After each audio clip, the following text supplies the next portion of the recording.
Welcome back to Java Internals Crashcasts. I'm Sheila, and with me as always is Victor. Today we're diving into a fascinating topic in our advanced topics season, memory barriers and reordering.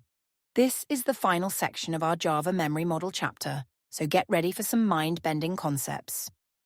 That's right, Sheila. We've covered happens before relationships, which define when one event in a program is guaranteed to be visible to another, and the volatile keyword in our previous episodes. Now we're going to tie it all together with memory barriers and reordering. This topic is crucial for understanding how Java ensures correct behavior in concurrent programs. Before we jump in, let's start with a quiz for our listeners. Here's the question. In a multi-threaded environment, can the Java runtime or the underlying hardware change the order of memory operations in a single thread? Think about it, and we'll reveal the answer at the end of the episode. Ooh, that's a tricky one, Sheila. It touches on the core of what we'll be discussing today. I'm sure our listeners will have some interesting thoughts on this. Let's break it down a bit without giving away the answer. We're essentially asking about the predictability of operation order in a concurrent context. It's a fundamental question that affects how we write and reason about multi-threaded code. Exactly, Victor. Now, before we dive deeper, could you explain what we mean by memory operations in this context? Certainly. Memory operations refer to reads and writes to variables in our program. This includes both primitive types, like integers or booleans, and object references. When we talk about memory operations, we're concerned with when these reads and writes become visible to other threads. It's like passing notes in a classroom. We want to know when the note is written and when others can read it. Got it. So, let's start with the basics. What exactly is instruction reordering and why does it happen? Great question. Instruction reordering is an optimization technique used by both modern CPUs and Java runtime to improve performance. It involves changing the order of instructions to execute them more efficiently, as long as the final result remains the same from the perspective of a single thread. That's interesting. So it's like rearranging tasks to get things done faster, as long as the end result is the same. But how does this impact multi-threaded programs? Exactly. Your analogy is spot on. In multi-threaded programs, this reordering can lead to unexpected behaviors because different threads might see operations occurring in different orders. This is where memory barriers come in. Memory barriers? That sounds important. Can you explain what they are and how they relate to reordering? Certainly.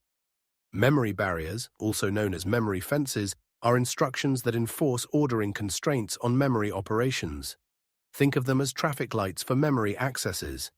They ensure that certain memory operations are visible to other threads in a specific order. Oh, I see. So, if reordering is like cars moving freely on the road, memory barriers are like traffic lights ensuring orderly movement.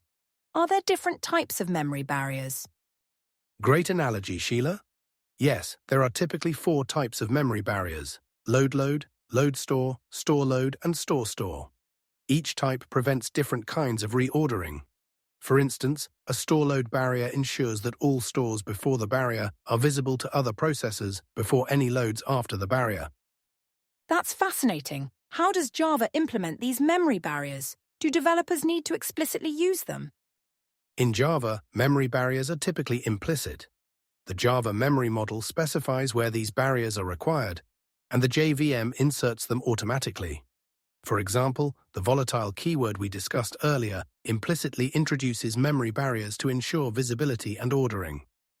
Ah, so that's how volatile ties into this. It's all coming together now. But I'm curious, what are the performance implications of using memory barriers? Good question. Memory barriers can have a performance cost because they restrict the optimizations that the CPU and JVM can perform. However, they're crucial for correctness in concurrent programs. It's a classic trade-off between performance and predictability. I see. So, developers need to be aware of this trade-off when writing concurrent code.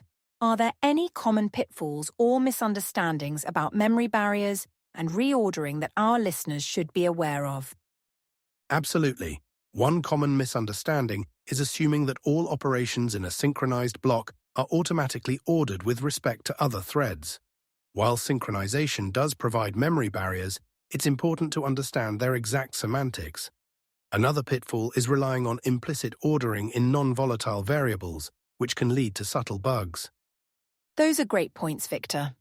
It sounds like understanding these concepts is crucial for writing correct concurrent code. Do you have any tips or best practices for our listeners? Certainly. Here are a few key points to remember. 1. Use high-level concurrency utilities when possible, as they handle memory barriers for you. 2. When using low-level constructs, understand the guarantees provided by volatile and synchronized. 3. Be cautious when writing performance-critical concurrent code, and always measure the impact of optimizations. 4. When in doubt, err on the side of caution and use proper synchronization. Those are excellent tips, Victor. Now, before we wrap up, let's reveal the answer to our quiz question. The question was, can the Java runtime or the underlying hardware change the order of memory operations in a single thread? And the answer is yes.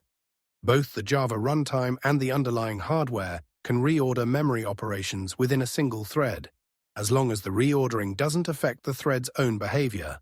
This is why proper synchronization is crucial in multi-threaded environments. Wow, that's mind-bending. Now let's summarize our main points. 1. Instruction reordering is an optimization technique used by CPUs and the JVM. 2. Memory barriers enforce ordering constraints on memory operations. 3.